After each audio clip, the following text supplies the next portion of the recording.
like a Hellcat.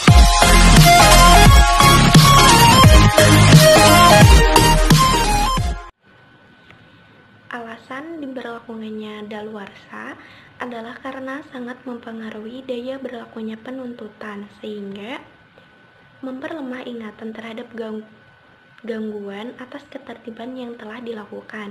Dengan demikian, mengurangi pula kegunaan dari penuntutan atau pemidanaan. Alasan yang kedua yaitu menyulitkan pembuktian, karenanya memperkecil kemungkinan akan berhasilnya penuntutan. Jadi, maksud dari daluarsa atau tenggang waktu ini adalah untuk memberikan kepastian dan ketertiban hukum, terutama untuk penuntut umum dan terdakwa, terlebih-lebih untuk terdakwa. Batas waktu daluarsa menurut pasal 78 KUHP diatur menjadi 4 bagian. Yang pertama, untuk semua kejahatan dan pelanggaran yang dilakukan dengan percetakan adalah 1 tahun. Untuk kejahatan yang diancam hukuman denda kurungan atau pidana penjara paling lama 3 tahun, daluarsanya adalah sesudah 6 tahun. Yang ketiga, untuk kejahatan yang ancaman hukumannya pidana penjara lebih dari 3 tahun, daluarsanya adalah sesudah 12 tahun. Bentuk yang keempat, sedangkan untuk kejahatan yang diancam pidana mati atau seumur hidup, daluarsanya adalah sesudah 18 tahun. Ada 4 alasan atau dasar pertimbangan waktu daluarsa.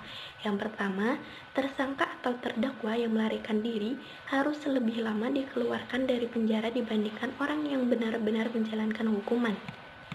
Yang kedua, ingatan orang terhadap kejahatan-kejahatan yang lebih berat akan lama hilangnya. Yang ketiga, kemungkinan untuk memperoleh barang bukti semakin berkurang, sehingga sukar untuk dikumpulkan karena hilang, rusak, dan sebagainya.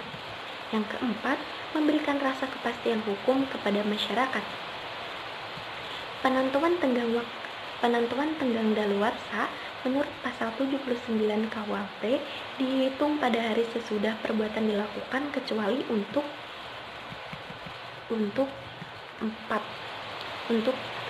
3 bentuk. Yang pertama, kejahatan pemalsuan surat atau uang dihitung esok harinya sejak kejahatan diketahui. Rasionalnya adalah untuk menghindari orang yang cerdik pandai akan menggunakan surat setelah batas akhir kadaluarsa. Yang kedua, perampasan kemerdekaan. Batas daluarsanya adalah dihitung mulai dari berikutnya, setelah orang yang dirampas kemerdekaannya dibebaskan atau dimerdekakan, atau matinya orang terhadap kejahatan itu dilakukan. Rasionya adalah apabila tidak ditentukan batas daluarsanya, dikhawatirkan akan habis waktunya sebelum kejahatan diketahui.